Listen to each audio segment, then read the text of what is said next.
bonjour, bienvenue à tous. On va parler ensemble de sûreté, de prévention dans les exploitations agricoles.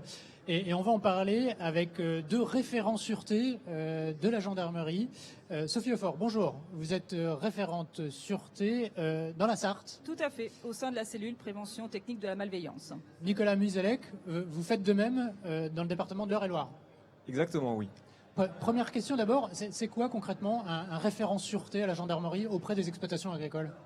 Alors, un référent sûreté, c'est un militaire qui a suivi une formation spécifique donc, dans le domaine de la prévention situationnelle et qui a pour mission de conseiller les professions à risque, les collectivités territoriales et donc les exploitants agricoles sur les risques de malveillance et sur les mesures qu'ils peuvent mettre en œuvre de manière à limiter l'action malveillante. Et donc concrètement, vous allez voir une exploitation à sa demande, un agriculteur, et vous faites quoi? Un diagnostic sur comment il gère son exploitation sur ces thématiques de sûreté? Tout à fait. Donc, selon le niveau de saisine, nous pouvons réaliser donc une consultation. Donc, il s'agit d'une visite, d'une prise de contact, d'une analyse des risques associés à des recommandations.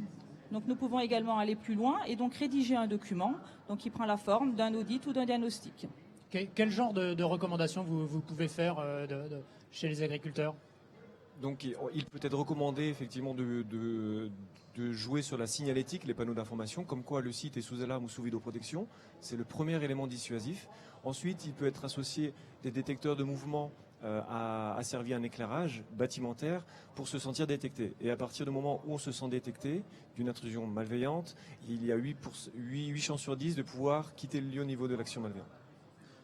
Ce qui est important quand on préparait cette émission, c'est le dialogue que doit avoir l'agriculteur, les agriculteurs auprès de leurs référents sûreté pour échanger, non pas que vous apportiez du conseil, mais qu'eux aussi vous donnent des éléments d'information qui peuvent vous être utiles pour la gestion de votre mission. Tout à fait. Il est essentiel que les exploitants agricoles prennent attache avec leur brigade locale afin de signaler au quotidien les comportements anormaux qu'ils peuvent signaler, les faits dont ils peuvent être victimes.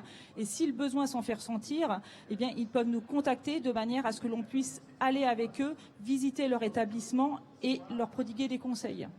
Je suis agriculteur, je fais comment? J'appelle le 17 pour trouver mon référent sûreté?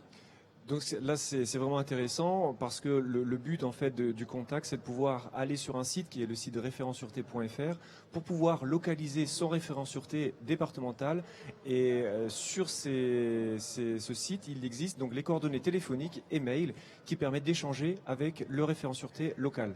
Donc un site dédié et également ce fascicule que vous m'avez remis également qui explique, qui donne des petits conseils aux agriculteurs pour améliorer leur quotidien, pour éviter des intrusions et des vols. C'est un guide réflexe qui permet en fait d'avoir des éléments de langage pour pouvoir réévaluer un petit peu le niveau de sûreté.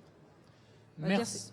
Oui, pardon, merci. Une piste de réflexion, voilà, après qui reste effectivement à complémenter, mais voilà, ce sont les premiers éléments, les premières réflexions qui peuvent être mises en œuvre au sein d'une exploitation. Mais bon, le meilleur conseil qu'on peut donner aux agriculteurs, c'est de prendre contact avec leur référent sûreté. Merci à tous les deux pour ces explications. Merci de votre accueil. Merci. Merci et à très bientôt pour une nouvelle émission.